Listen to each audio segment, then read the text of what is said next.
is part of the burden of Empire to protect the world from such horrors. Embark on an exotic safari into danger where few dare go and fewer return. Fantastic and forgotten civilizations, shrouded in mystery, treacherous tombs and unfathomable evil never before seen by any human now living.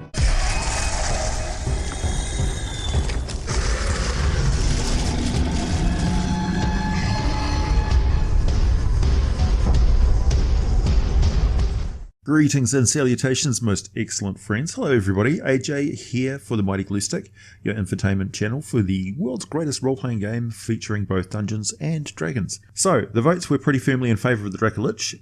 This did not shock me. They are quite important to the game and one of the most badass monsters. To do them the justice they deserve, we're going to go deeply nerdy and talk about where they came from, because we actually know quite a lot about them. First, let us talk about Samasta, a human male, tall, handsome, dark brown, long, straight hair, sporting a dapper moustache, otherwise clean-shaven.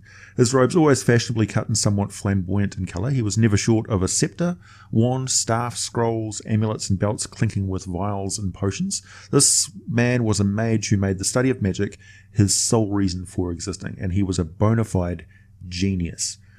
Born in 800 DR at the age of 17, he studied under the tutelage of Mnethos, who introduced him to the religion of Mystra.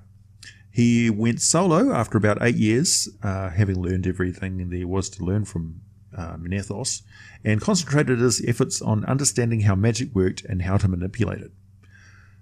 Modify existing spells in new and powerful ways, what we call metamagic. Thus, after just 1 decade, he had attained the status of Archmage and was only 35 years of age at this point. In 851 DR, he was made a chosen of Mystra, which is where Mystra invested some of her divine magical power into mortals, so that she could better commune with them to regulate the use of magic as agents on the material plane. He then sought out Elminster, another chosen of Mystra, and though the two basically disliked each other, Elminster was prone to setting Samasta very difficult tasks which constantly challenged his skills and reasoning. Samasta gained the understanding of his new powers and delved deeply into the study of life, death and undeath. By this time his research on metamagic had advanced the lore, and to this day wizards learn the techniques Samasta developed. Actually, Elminster may be to blame for his interest in necromancy. Samasta's. As one of the famous tasks he set Samasta was to defeat an army of undead, but not destroy them. So Samasta had to figure out how to control them. A decade on, and Samasta had his heart, and some would say his sanity, broken by Elastriel, another chosen of Mystra, and soon after Samasta became a firm friend of Algashon Nathair, a devout priest of Bane, as well as a skilled mage. Bane, of course, is pretty much in complete opposition to Mystra. The two were companions on many adventures and over the next decade, during which time Samasta went from heartbroken to heartless and obsessive, leading him to attacking his former love. However, Elastriel defeated him with the help of 2 other chosen of Mystra. Stripped of his goddess-granted powers, Samasta's sanity eroded even further, and he was basically an evil maniac. With delusions of godhood. He actually took on Lathander at one stage. He became reclusive and obsessed with the study of old prophecies, including Maglass's Chronicles of Years to Come, and he got some very strange notions. Made books full of his own translations, which, thanks to his fame and renown, were widely read, still are in fact. The core of his manifesto, which he called the Scaly Way, is that the world of Toril is destined, fated, to be ruled by dead dragons, and in his obsessive desire to know all, he applied his necromantic mastery to the beliefs and actually created the first Dracolich, named Shargraila, from the great red worm's body, found in his lair in the Thunder Peaks in 902 DR. Samasta gathered his research and the rituals in a book titled Tome of the Dragon, and to this day the Cult of the Dragon considers this to be their holy book. Those of you who have not seen my video on the Lich, here is a brief rundown of the process, the theory and practice. As mentioned earlier, negative energy, necrotic force, is a thing in the Dungeons & Dragons setting. There is no equivalent in our real world. So the biology of undeath makes no sense to us.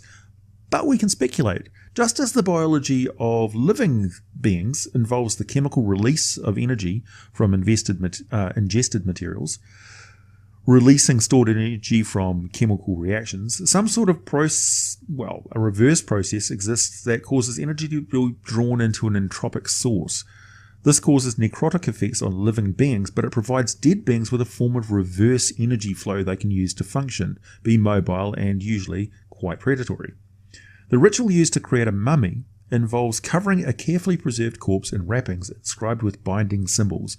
Much like a profane scroll, these symbols are magical.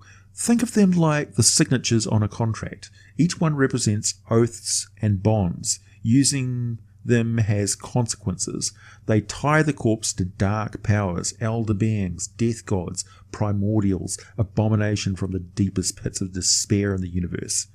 Each one of these glyphs is an unresolved nightmare waiting to happen, a stain on the record of deeds, a dirty smear on the divine inscription engraved on the great tower of Celestia, and taken all together, they create not only a devastating curse, but an anchor to the material plane based on the tension of opposing forces. All those dark powers tug inexorably on the bound soul of that corpse, snared in a spiritual tug-of-war where every moment is terrifying. The phylactery of a lich is a simple thing, really. It contains a carefully preserved and prepared binding with profane glyphs on it. The case around this binding can take any sort of bewildering and devious array of forms around that simple piece of cloth. Actually, and always with a great deal of magical protection, because it is the container of the trapped soul of the lich. The creation of a Dracolich is an advanced technique that Samasta discovered as he studied the workings of soul gems. These are the enchanted gems that Acererak and other liches use to trap the souls of living beings and feed those souls into their phylactery to maintain the energy they require to retain a physical body and keep hold of their mental faculties. Samasta was a genius, a revered researcher into magical lore, and he discovered how to contain a soul in an enchanted gem without that soul being destroyed, a powerful soul of a magical creature, a dragon. For this to occur, the dragon must be a willing participant. They are signing a contract after all. They knowingly form foul pacts with evil powers which grant them protection from the forces of law and order, the cosmic powers which have ordained that all things have a time to die. The dragon goes through the same ritual that the wizard becoming a lich does. They drink a lethal concoction and physical life, biological life, ceases to function in their body. Their soul is released and drawn into the phylactery. In this case, the soul gem.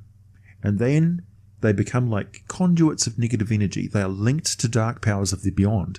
In a way, they become a spiritual black hole, a void that can never be filled. And this negative flow of power makes them extremely potent sources of necrotic power.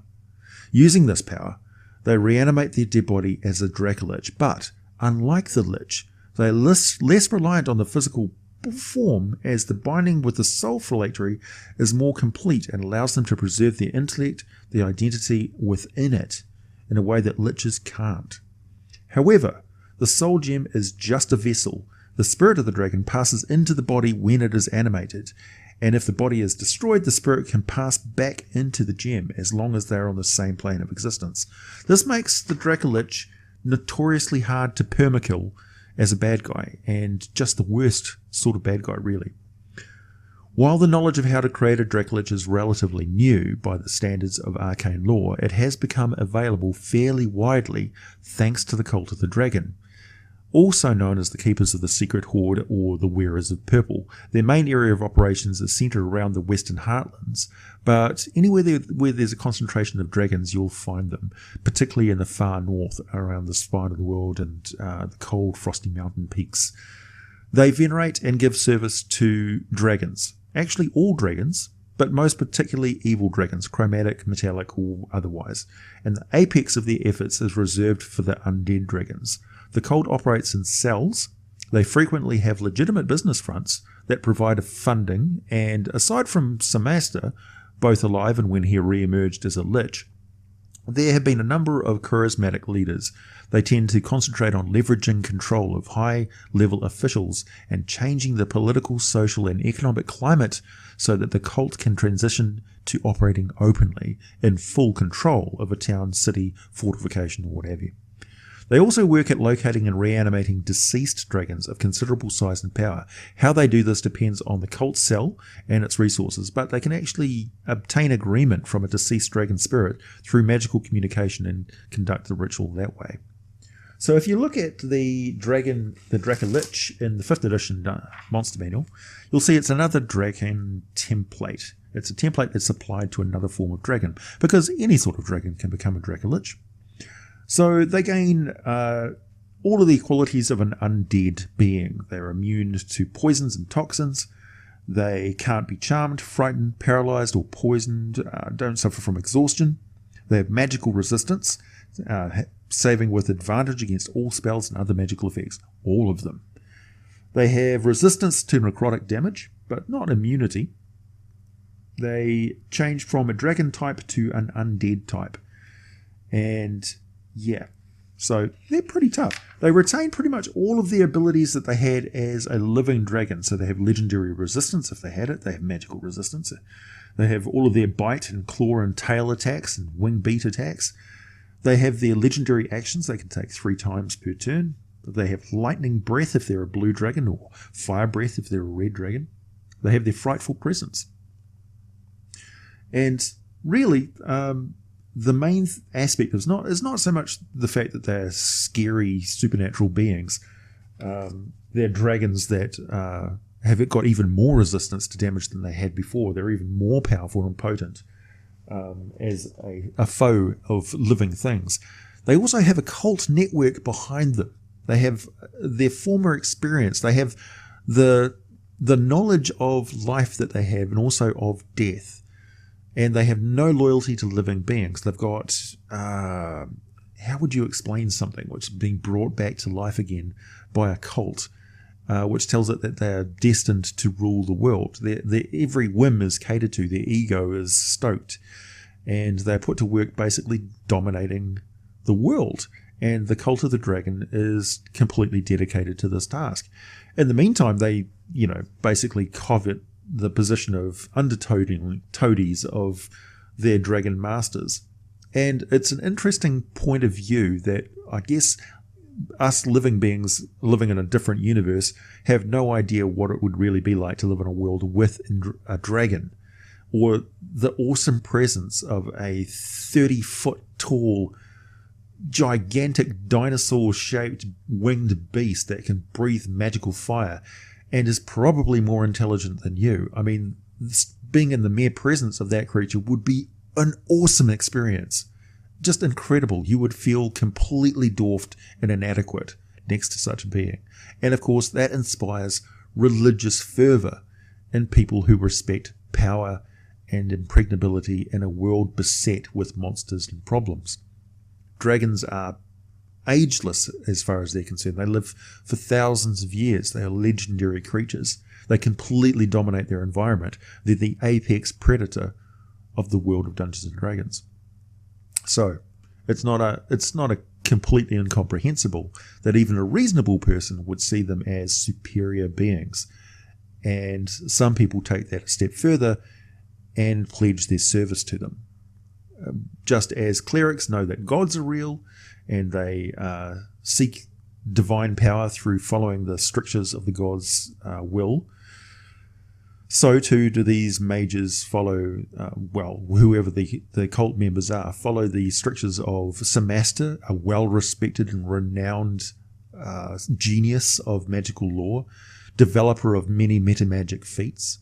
So there's a little subtle influence in every mage who studies necromancy for their own benefit, or studies the metamagic of Samaster, that a little bit of his crazy may be rubbing off on them in the margins and notes of those arcane tomes that have been copied and recopied, passed around and disseminated through respected universities and other places of learning. So, yeah. Dracoliches, of course, not only do they have this network of cult cells that pop up all over the place, quite often with their fingers in very high-ranking pies, but they are terrifying forces of evil and potent drains on the resources and ecosystems of the world. They suck the life out of the planet. These are black holes of non-living energy that exist by destroying life around them. So their presence is keenly felt in the environment.